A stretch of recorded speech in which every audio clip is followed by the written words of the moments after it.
아버지 사랑 내가 노래해. 아버지 은혜 내가 노래해.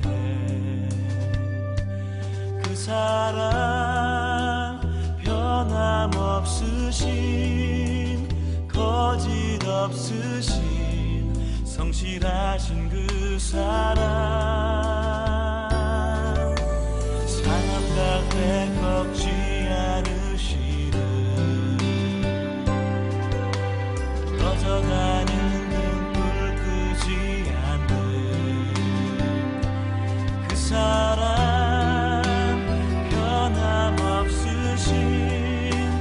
거짓 없으신 성실하신 그 사랑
예수 그리스도 다시 오실 그 사랑 죽음도 생명도 천사도 하늘의 어떤 권세도 끊을 수 없는 영원한 그 사랑 예수 영원한 그 사랑 예수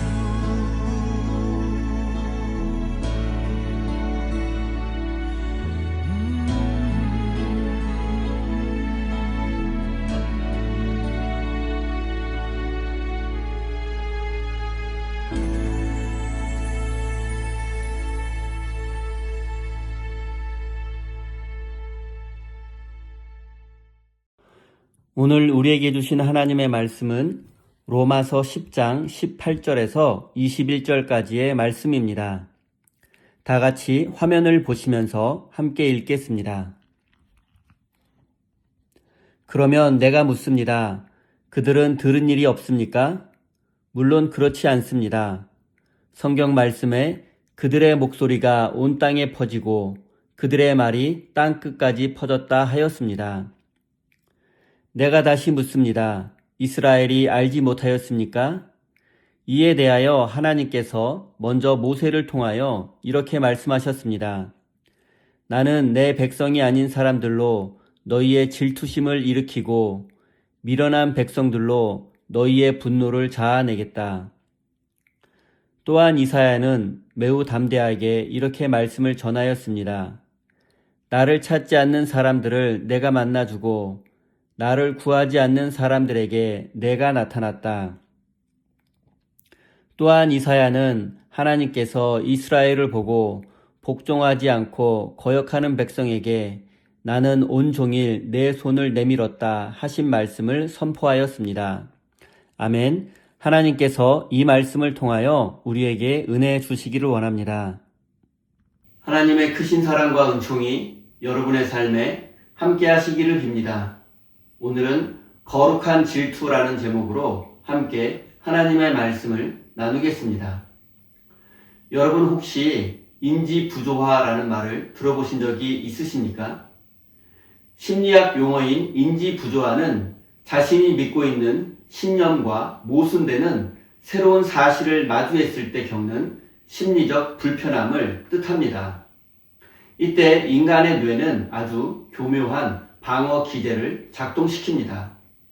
자신의 잘못된 신념을 수정하여 사실을 받아들이는 것이 아니라 오히려 불편한 사실을 거부하거나 왜곡하여 자신의 기존 신념을 지키려고 합니다. 흔히 말하는 확증 편향이 되는 것입니다. 보고 싶은 것만 보고, 듣고 싶은 것만 듣고, 믿고 싶은 것만 믿는 상태가 되는 것입니다. 오늘 본문 말씀에 등장하는 이스라엘 백성들이 바로 이 치명적인 영적 인지 부조화에 빠져 있습니다. 그들은 우리는 선택받은 민족이며 율법을 지킴으로 구원받는다는 강력한 신념을 가지고 있었습니다. 그런데 예수 그리스도의 복음이 선포되었습니다. 행위나 율법이 아니라 믿음으로 구원받는다는 이 새로운 진리는 그들의 기존 신념을 송두리째 뒤흔들었습니다. 18절 말씀을 보면 그 소리가 온 땅에 퍼졌다고 합니다. 유대인들은 이 새로운 복음의 진리를 분명히 들어서 알고 있었습니다. 하지만 그들은 믿지 않았습니다. 아니, 믿고 싶지 않았습니다. 그들은 새로운 진리를 수용할 때 오는 심리적 불편함을 견딜 수 없어서 귀를 막고 진리를 거절해 버린 것입니다. 그런데 우리는 다를까요? 우리는 우리가 만든 하나님이라는 편한 신념 속에 갇혀 살 때가 많습니다. 하나님은 나에게 복을 주셔야 해. 내가 이만큼 봉사했으니 내 자녀는 잘 돼야 해. 와 같은 신념을 가지고 있습니다. 그런데 막상 고난이 닥치거나 손해를 보게 되거나 또 원수를 용서해야 하거나 사랑해야 하는 순간을 마주하게 되면 영적인 불편함을 느끼게 됩니다. 그래서 말씀을 내 입맛대로 왜곡합니다. 이것이 바로 현대판 영적 인지 부조화입니다. 오늘 본문 말씀은 이렇게 자기 확신의 감옥에 갇혀 귀를 닫은 우리를 하나님께서 어떻게 다루시는지에 대해서 말씀하고 있습니다. 19절입니다. 나는 백성이 아닌 자들로 너희를 시기하게 하며 어리석은 민족으로 너희를 분노하게 하겠다. 이 말씀의 의미를 이해하려면 신명기의 배경으로 들어가야 합니다. 모세는 이스라엘이 가나안 땅에 들어가서 안정적이고 풍요로운 삶을 살게 되면 하나님을 버리고 우상을 숭배하게 될 것을 알고 있었습니다. 그리고 그들은 실제로 가나안에 살면서 우상을 섬기게 되었고 성경은 하나님이 질투하셨다라고 기록합니다. 그런데 이제 하나님은 그 방식을 역으로 이용하십니다. 유대인들이 개 취급하던 이방인, 율법도 모르는 이방인들에게 구원의 문을 활짝 열어주신 것입니다. 이것은 일종의 영적 충격 요법입니다. 하나님은 가장 보잘것없는 사람이 은혜를 받고 자격 없는 사람이 구원받는 모습을 유대인들에게 보여주셨습니다. 그리고 그때 유대인들의 마음에 거룩한 질투가 일어납니다. 하나님은 유대인을 포기하거나 버리신 것이 아닙니다. 그들의 잠든 영혼을 흔들어 깨우기 위해서 잠시 이방인을 들어 쓰시는 것입니다. 오늘날 우리에게도 이런 일들이 일어납니다. 우리는 수십 년 동안 신앙생활을 해왔는데 기쁨이 없고 습관에 젖어 있습니다. 그런데 새신자가 눈물로 기도하고 뜨겁게 봉사하고 헌신하는 모습을 봅니다. 그리고 세상 사람들이 오히려 성도들보다 더 정의롭고 윤리적인 모습을 보일 때도 있습니다. 그때 우리는 불편함을 느낍니다. 질투가 납니다. 하지만 기억하십시오. 그것은 하나님이 우리에게 보내시는 신호입니다. 우리의 굳어진 마음을 깨라, 첫사랑을 회복하라는 하나님의 거룩한 질투 작전입니다. 그 불편함을 외면하지 말고 영적 각성의 기회로 삼아야 합니다. 20절입니다. 나는 나를 찾지 않는 사람들에게 만나 주었고 나를 구하지 않는 사람들에게 나타났다. 이 말씀은 인과응보와 능력주의에 젖어 있는 현대인의 사고방식을 산산조각냅니다. 세상의 논리는 노력한 만큼 얻는다입니다. 종교적인 상식도 인간이 정성을 다해야 신이 응답한다는 것입니다. 그러나 복음은 반대입니다. 하나님을 알지도 못하고 찾지도 않았던 이방인들에게 하나님이 먼저 나타나셨습니다. 이것은 구원이 인간의 자격이나 노력의 산물이 아니라 전적인 하나님의 선물임을 선포하는 것입니다. 이스라엘은 율법을 쫓아 달렸지만 하나님의 기준에는 부족했습니다. 왜냐하면 그들은 그것을 자기들의 공로로 얻으려고 했기 때문입니다. 반면 이방인들은 아무런 공로가 없음에도 오직 믿음으로 의롭다는 인정을 받고 구원을 받게 되었습니다. 바울은 지금 유대인들에게 묻고 있습니다. 너희가 자랑하는 그 혈통, 그리고 율법과 종교적 열심이 너희를 구원했느냐? 아닙니다. 오직 하나님의 은혜만이 살 길이다라고 바울은 말씀합니다. 우리는 여전히 하나님 앞에서 거래를 하려고 합니다. 내가 봉사하고 헌신했으니 축복해 주십시오.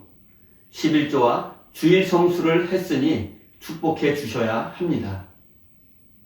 이것은 신앙이 아니라 비즈니스입니다. 하나님은 우리에게 묻고 계십니다. 너는 나를 찾지 않았을 때 이미 너를 위해 십자가를 준비한 나의 사랑을 믿느냐? 사랑하는 성도 여러분, 우리가 누리는 구원은 내가 찾아낸 발견물이 아니라 하나님이 내 인생에 침투해 들어오신 사건입니다. 이 불가항력적인 은혜 앞에 나의 공로의식을 내려놓는 것, 이것이 참된 믿음의 시작입니다. 21절입니다. 나는 순종하지 않고 거역하는 백성을 향하여 하루 종일 내 손을 내밀었다. 이 말씀에서 거역한다는 것은 소극적인 불순종을 의미하는 것이 아닙니다. 면전에서 말대꾸하며 반대하는 적극적인 저항을 뜻합니다. 하나님이 선지자를 보내면 돌로 치고 아들을 보내면 십자가에 못 박는 그런 악한 모습입니다. 그런데 하나님은 그들에게 벌을 내리시는 대신 그들을 향하여 종일토록 손을 내밀고 계십니다. 그리고 우리는 이런 하나님의 모습 속에서 예수 그리스도의 십자가를 봅니다. 자신을 조롱하고 거역하는 죄인들을 향해 양팔을 벌리고 못 박히신 예수 그리스도. 그분은 십자가 위에서 종일토록 팔을 벌리고 계셨습니다. 아니, 팔을 내릴 수 없으셨습니다. 그 벌린 팔이 닫히는 순간 세상의 구원도 닫히기 때문입니다. 하나님의 기다림은 우아한 기다림이 아닙니다. 팔이 끊어지는 고통을 참아내며 모욕을 견디며 끝까지 설득하는 아픈 사랑입니다. 하나님은 이방인의 구원을 위해서라도 이스라엘이 돌아오기만을 기다리십니다. 이 끈질긴 하나님의 사랑이 우리의 유일한 소망입니다. 우리는 하나님을 너무 쉽게 생각합니다. 필요할 때만 찾는 자판기처럼 취급합니다. 그리고 내 뜻대로 안 되면 하나님께 원망과 불평을 쏟아냅니다. 그러나 하나님은 그런 우리를 향해 지금도 손을 내밀고 계십니다. 사랑하는 성도 여러분, 하나님은 지금도 우리에게 돌아오라고 말씀하십니다. 우리의 거절보다 하나님의 초청이 더 강력하고 우리의 죄보다 하나님의 은혜가 더 크다는 사실을 깨달아야 합니다. 우리는 자주 영적인 인지 부조화에 빠집니다. 내 생각, 내 자존심, 내 경험이라는 성을 쌓고 하나님의 말씀이 도전해 오면 그건 현실과 달라요라며 귀를 막습니다. 내가 듣고 싶은 말씀만 골라 듣는 확증 편향의 신앙생활을 하고 있습니다. 그러나 하나님은 우리를 포기하지 않으십니다. 우리의 단단한 껍질을 깨트리기 위해 때로는 우리 주변의 사람들을 통해서 우리를 부끄럽게 하시고 우리가 질투하게 하시고 때로는 우리의 계획을 무너뜨려 우리의 힘으로는 할 수 없음을 깨닫게 해주십니다. 그리고 우리는 이 모든 과정이 우리를 괴롭히는 것이 아니라 우리를 살리시려는 하나님의 거룩한 열심이라는 사실을 깨달아야 합니다. 사랑하는 우리 세임교회 성도 여러분, 하나님의 거룩한 질투가 우리를 다시 부르십니다. 위기를 기회로 바꾸시는 그 놀라운 섭리 앞에 우리의 고집을 꺾고 순종으로 나아가는 믿음의 사람이 되시기를 예수님의 이름으로 축원드립니다. 우리 다 함께 주신 말씀 가슴에 새기며 기도의 자리로 나아가겠습니다.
주